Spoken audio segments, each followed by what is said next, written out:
যেভাবে গান করেছে তো আমি ওনাকে সম্মান করি, রেসপেক্ট করি। আপনারা সকলে আমার কথা একটু মন দিয়ে শুনবেন। হ্যাঁ, আমি কিন্তু আমার উস্তাদ বাবু শ্রী সুনীল কর্মকার, আমি আগে কিন্তু গান অনেক আগে করছি এবং আজকে যিনি এখানে এসেছি একজন ওলি, তিনি একজন ওলি।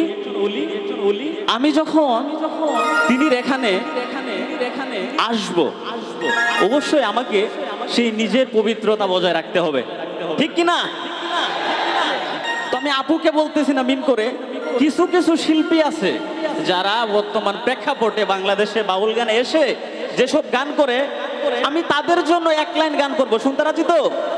ওকে, বর্তমানে যারা গান করে আর কি, হ্যাঁ, আমি তাদের উপলক্ষে বলবো, আমি কাউকে না, আপনারা আসলে বিশেষ করে কেউ কষ্ট পাবেন না।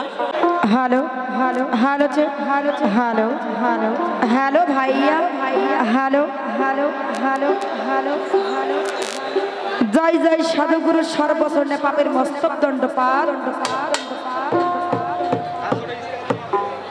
এখানে উপস্থিত কমিটি বর্গ, চেয়ারম্যান মেম্বার যিনারা আছেন সকলেরই প্রথম আসসালাম, আসসালামু আলাইকুম। বিশ্বের সবার লালন শাহ তার পাক দরবারে ভক্তির চুমন রেখে আমার ওস্তাদ মতলব শাহ ফকির তার পাক দরবারে ভক্তির চুমন রেখে আমার শ্রদ্ধা বড় ভাই আমির ভাই তার প্রতি আমার সালাম, আসসালামু আলাইকুম। সুধী দর্শক শ্রোতা মণ্ডলী সকলের প্রতি ভক্তি চুমন রেখে এবং পদ্মার আড়ের মা বোনেরা যিনি আছেন সকলের প্রতি ভক্তি চুমন রেখে আমি সাইজের একটি কালাম পরিবেশন করব।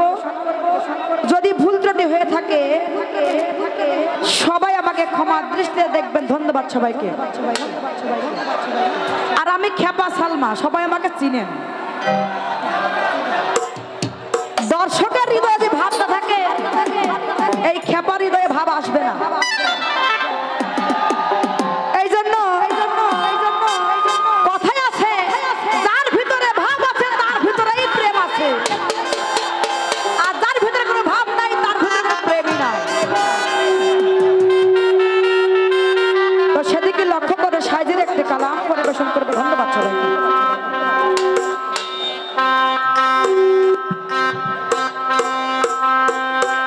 আর যার স্মরণে এত সুন্দর করে ওরস মাহফিল হচ্ছে দয়াল বাবা হযরত পাগল নাজিমউদ্দিন শাহ চিশতি তার পাক দরবারে ভক্তি চুমন রেখে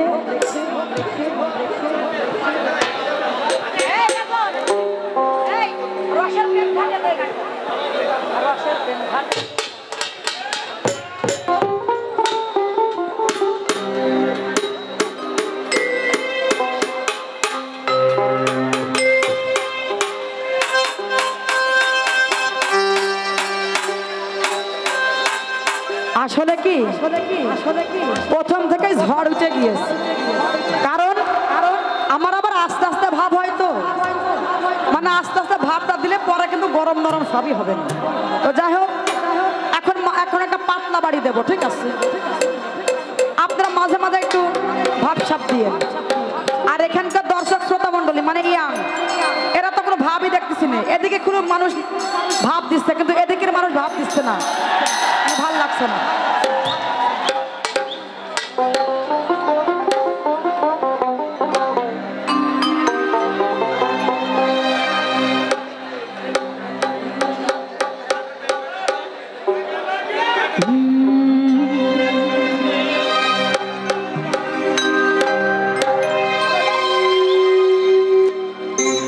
ভাইয়া এই পুকুরটা কিন্তু হইতো না।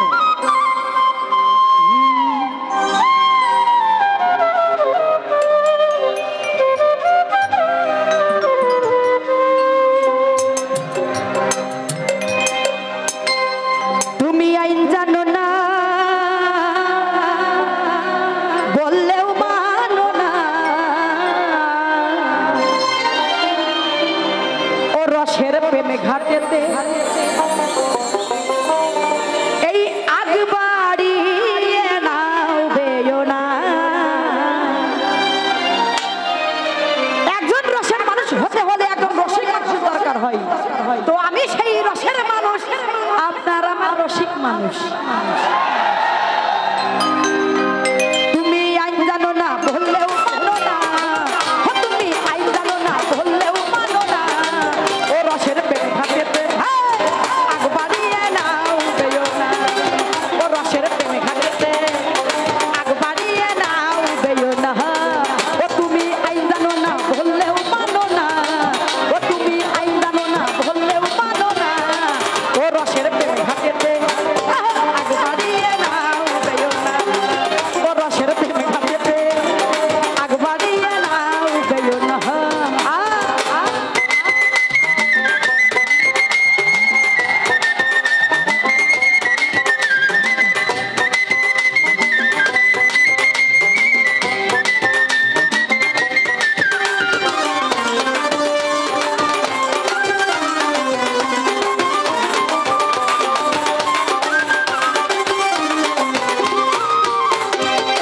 নতুন আইন এলো নদিয়াতে, প্রেমের ঘাটে উৎসব করিতে। নতুন আইন এলো নদিয়াতে, প্রেমের ঘাটে উৎসব করিতে। তুমি জানো না সে খবর, পড়িলে তোর খবর। তুমি জানো না সে খবর, পড়িলে তোর খবর। বুঝলি সাজা বাঁচিবে না, ও রসের প্রেমে ঘাটেতে আগ বাড়িয়ে নাও বেও না, ও রসের প্রেমে ঘাটেতে আগ বাড়িয়ে নাও বেও না।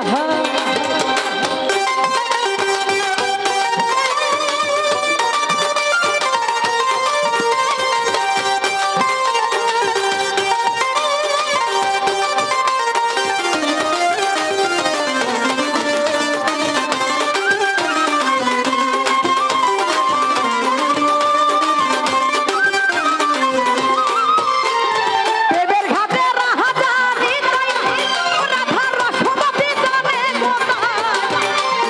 প্রেমের ঘাটে রাহাজানি তাই রাধা রসমতি জানে গোটাই। ওরে সেই ঘাটে পড়িলে তাই মানে,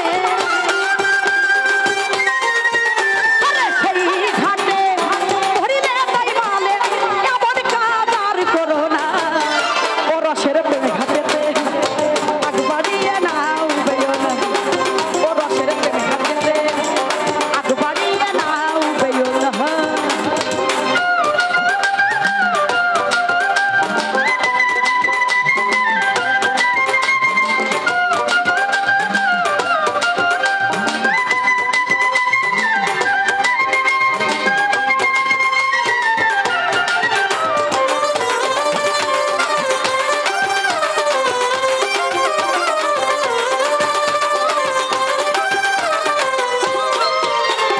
সেই যে ঘাটে মরেছিল শ্যামহরাই, তোমার চালান হবে নদিয়া জেলায়।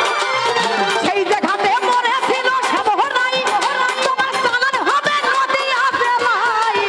ফকির লালন বলে আমার কপালে,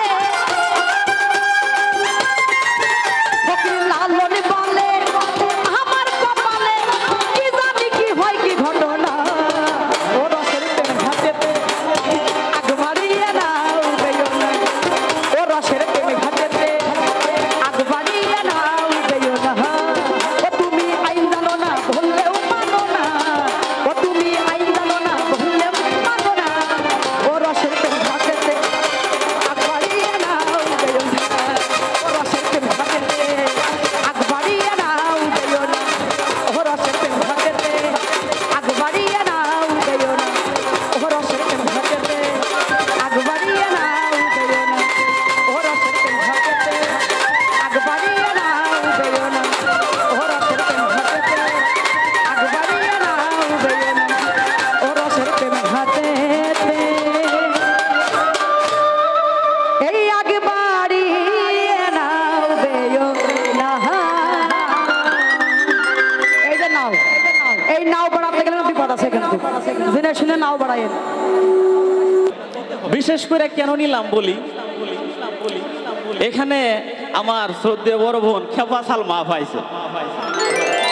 কথা হইল আসলে আমি কিন্তু এখানে এসেছি, যারা আমাকে পছন্দ করেন তাদের অনেক, যারা আমাকে টেলিভিশনে দেখেছেন, গানগুলো শুনেছেন, অনেকে সেই গানগুলোর জন্য কিন্তু আমাকে এখানে আনা। এবং আমি এইখানে আসার পরে যখন বসলাম, আফা জানি কিভাবে এভাবে দেখায়। এখন আমি চিন্তা করি আচ্ছা আফা কি বলতে চাইতেছে, তো আমি তোর বিষয়টা জানি না। তো আমার বোন খুব সুন্দর গান করে, সবাই অনেক আনন্দ, আমি নিজেও অনেক আনন্দ করেছি। তো আসলে আমি আফা বলতেছে যে সবাই একটু বুঝতাম। আচ্ছা আমার কথা হইলে আমি কি বুঝতাম, আমি এই জিনিসটা আমি বুঝতেছিলাম না আর কি। তা আমি চেষ্টা করব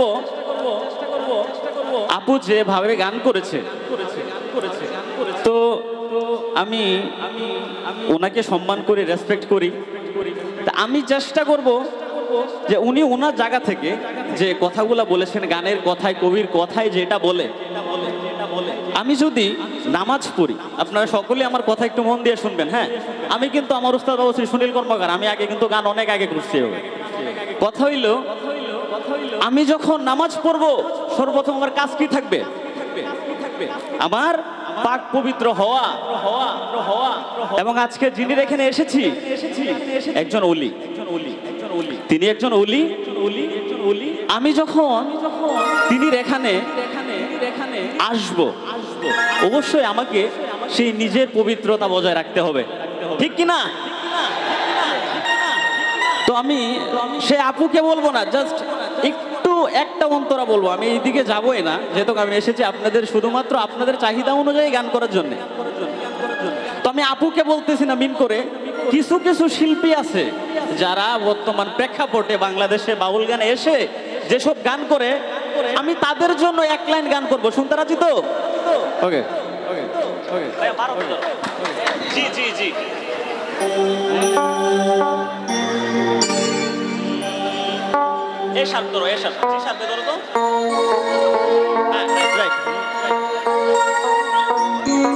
বর্তমানে যারা গান করে আর কি, হ্যাঁ, আমি তাদের উপলক্ষে বলবো, আমি কাউকে না, আপনারা আসলে বিশেষ করে কেউ কষ্ট পাবেন না। তো আমার কথা হইল আমি এখানে বইসা ছিলাম, কিন্তু বারবার আমার এভাবে দেখানোর মানে কি কোন আপনারা? তো আমি যে গানটি করবো আশা করি সকলে বুঝা নিবেন। শুধু উনি না, বর্তমান প্রেক্ষাপটে যারা গান করে শুধুমাত্র তাদের উদ্দেশ্যে আজকে আমার সর্বপ্রথম এভাবে উপস্থাপন করা। আরে ঘরে তোমার স্বামী থুইয়া